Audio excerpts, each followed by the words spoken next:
के first scene में हमें दिखाया जाता है कि शहर के नामचीन लॉयर तरुण सलोचा मुंबई बेस्ड एक लॉ इंस्टीट्यूट में बतौर गेस्ट लेक्चरर गए हुए हैं।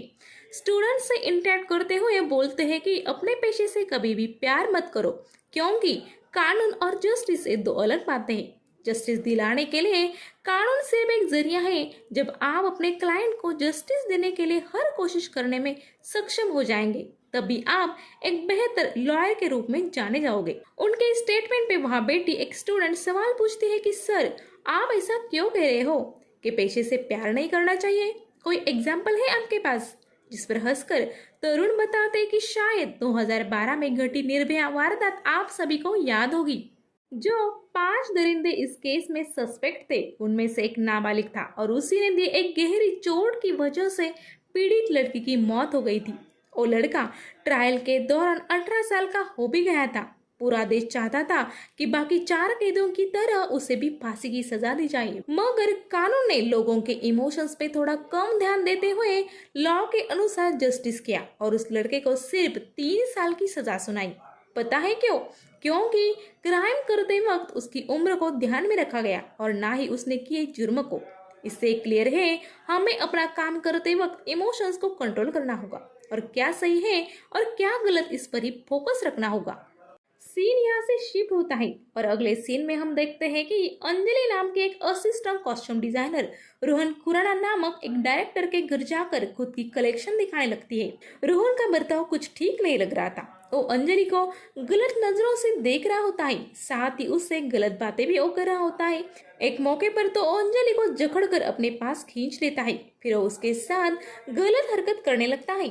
अगले सीन में हम देखते हैं कि अंजलि अपना फेस कवर कर अपने घर चली जाती है, जहाँ उसे उसका भाई देखता है और जानने लगता है कि उसके साथ क्या हुआ है।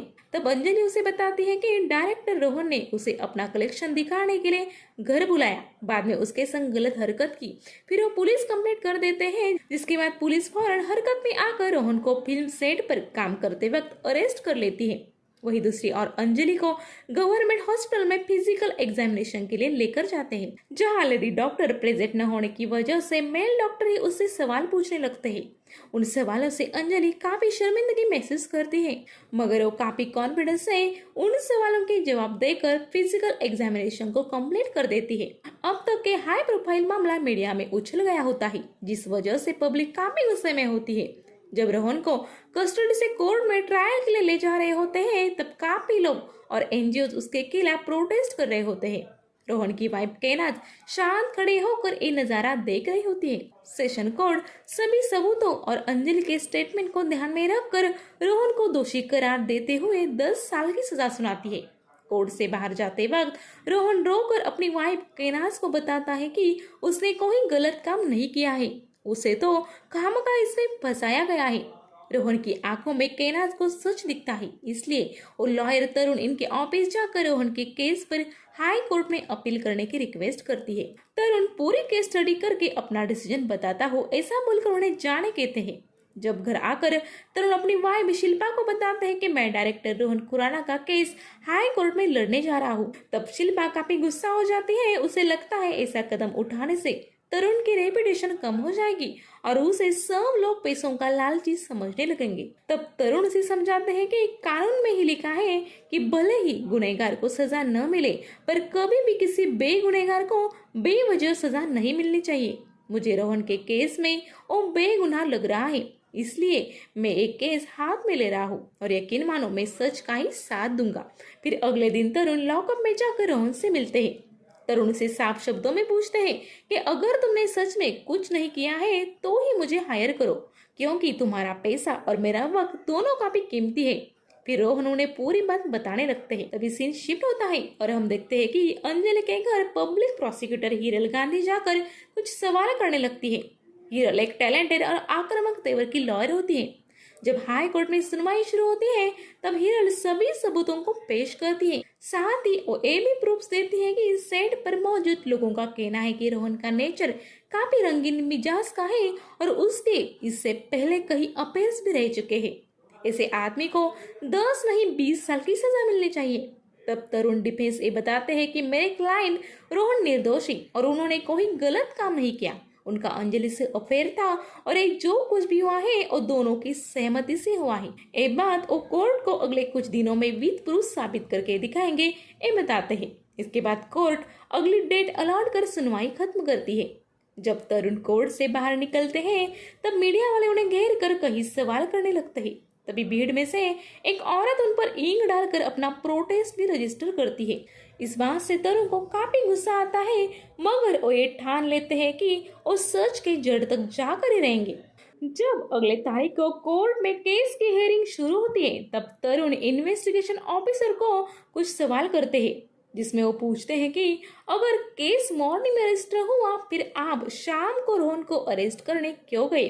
क्या आप दिन भर एफआईआर लिख रहे थे? आपने मेरे क्लाइंट को कोई कॉल किया या नहीं? ये सुनकर ऑफिसर डर जाता है। तब तरुण कोर्ट के सामने प्रूफ रखते हैं कि उस पुलिस ऑफिसर ने रोहन को बार बार कॉल करके पैसों की डिमांड की थी, जो पूरी न करने पर इन्होंने शाम के वक्त केस रजिस्टर करके रोहन को सेट से अरेस्ट किया था। फिर वो रोहन से बोलते हैं कि वो उनके साथ घटी इस वारदात को बारीकी से शुरुआत से बताओ। रोहन बताता है कि अंजलि उसके फिल्म सेट पर पिछले 2 सालों से काम कर रही थी। वो सेट पर हमेशा खोई खोई सी और अपने फोन में उलझी हुई रहती थी। रोहन को उसके सेट पर कोई फोन में उलझा रहे ये पसंद नहीं था, इसलिए जब वो अंजलि को ये रूट समझाने लगता है तब वो देखता है कि अंजलि ने फोन पर रोहन की कुछ फोटोज क्लिक की है। फिर वो वहां से चली जाती है। अगले दिन जब अर्ली मॉर्निंग रोहन सेट पर आता है तब वहाँ कोई क्रू मेंबर नहीं होता सिवाय अंजलि के। फिर रोहन उसे बताता है कि किसी को मेरे वैनिटी में चाय लेकर भेज दो। तब अंजलि ही चाय लेकर वहाँ आती है क्योंकि कोई दूसरा वहाँ नहीं होता। रोहन मौके का फायदा देखकर अंजलि से नजदीकियां बढ़ाता है, मगर अंजलि उसे बोलती है कि उसे पता नहीं था कि वो मैरिड है। कुछ दिन बाद रोहन को फिर से अंजलि के साथ अकेले ही सेट पर वक्त बिताने का मौका मिलता है। तब वो झूठ ही उसे बताता है कि हाँ मैं मैरिड जरूर हूँ, मगर मेरे बेबी से मेरी बनती नहीं। जिसके बाद वो अंजलि को नेक्स्ट मूवी में हेड कॉस्ट्यूम डिजाइनर बना देता है। फिर उन दोनों में अफेयर शुरू हो जाता है। जिसके बाद वो अंजलि को एक फ्लैट रहने के लिए दे देता है जहाँ उनकी मुलाकातें होती थी। एक रोज जब अंजलि उसे बोलती है कि अगर तुम्हारी वाइफ से नहीं बनती तो तुम डाइवोर्स क्यों नहीं ले लेते, इस बात पर रोहन गुस्सा हो जाता है। तभी उसे अपने वाइफ का कॉल आता है जिससे वो काफी प्यार से पेश आता है। ये देखकर अंजलि को लगता है कि शायद रोहन उसे यूज कर रहा है। अगले दिन सेट पर उन दोनों में फिर से झगड़ा होता है। इसके बाद रोहन अपने फिल्म से अंजलि को निकाल देता है, साथ ही फ्लैट की कीज भी उससे मांग लेता है। अंजलि रोते हुए वहां से चली जाती है। रोहन को डर लगा रहता था कि अंजलि ये सब बातें जाकर उसकी वाइफ केनास को ना बता दी। उसी रात अंजलि अपने फ्लैट पर जाती है जहाँ रोहन किसी दूसरी लड़की के साथ मौजूद होता है। अंजलि उसे बताती है कि मैं अपने कपड़े और सामान ले जाने आई हूँ, तुम जैसे घटिया सोच वाले इंसान के साथ मैं एक पल नहीं गुजार सकती। फिर वो वहाँ से चली जाती है। कुछ दिनों बाद रोहन को फिर से अंजलि का कॉल आता है जो उसे फोन पर बताते है कि जो कुछ भी हुआ उसके लिए वो शर्मिंदा है। रोहन ने उसे कहां से कहां पहुंचा दिया, फिर भी उसने उसके साथ गलत बर्ताव किया। आगे से वो शादी को लेकर रोहन को परेशान नहीं करेगी, वो बस अपने करियर पर फोकस करते हुए रोहन के साथ काम करना चाहती है। ये सुनकर रोहन खुश हो जाता है और उसे घर पर ही बुला लेता है। वहां आकर उन दोनों में फिर से फिजिकल रिलेशन बन जाते हैं। जिसके बाद अंजलि वहां से निकल जाती है। तभी तरुण कहानी को रुकवाते हैं और उनके पास की डिटेल्स दिखाते हैं, जिसमें एक क्लियर दिख रहा था कि उस दिन अंजलि लिफ्ट से नीचे जाने की बजाय स्टेयरकेस से नीचे जाती है। वह कैमराज न होने की वजह से वो अपने प्राइवेट पार्ट्स और बॉडी पार्ट्स को चोट पहुंचाती है ताकि उसके साथ कुछ गलत हुआ है ये वो दुनिया को दिखा सके। अंजलि का केस एक गलत प्लॉट पर बनाया गया है। कोर्ट को इस बात पर ध्यान देना चाहिए, माना कि रोहन का बिहेवियर और कैरेक्टर गलत है, मगर अंजलि और रोहन के बीच जो कुछ भी हुआ वो एक दूसरे के मर्जी के साथ हुआ और रोहन को उसके लिए सजा देना सही नहीं होगा। सब सुनने के बाद जजेस डिसीजन देने से पहले कुछ वक्त का ब्रेक लेते हैं। जब वो अपने चेंबर में जाते हैं तब उन्हें बाहर लोगों का प्रोटेस्ट सुनाई देता है। वही टीवी पर लोग रोहन को ही ब्लेम कर रहे होते हैं, साथ ही उसे बड़ी सजा देने की बात करने लगते हैं। जब जजेस फिर से कोर्ट में आकर डिसीजन देने लगते हैं तब वो क्लियर करते हैं कि तरुण ने बताई बातें सच है या नहीं।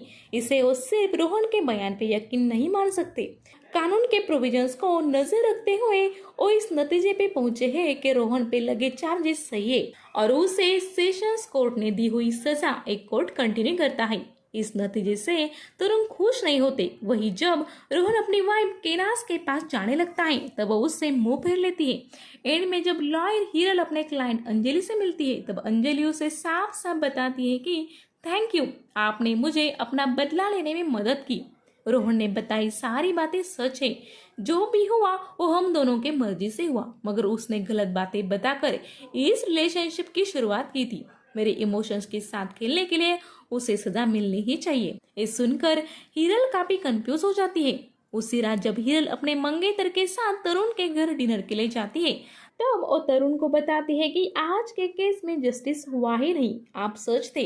तब तरुण उसे बताता है कि इस बारे में ज्यादा सोचो मत, हम लोग कानून को सिर्फ अपने तरीके से पेश करते हैं, क्या सच और क्या गलत इसका फैसला जजेस ही करते हैं।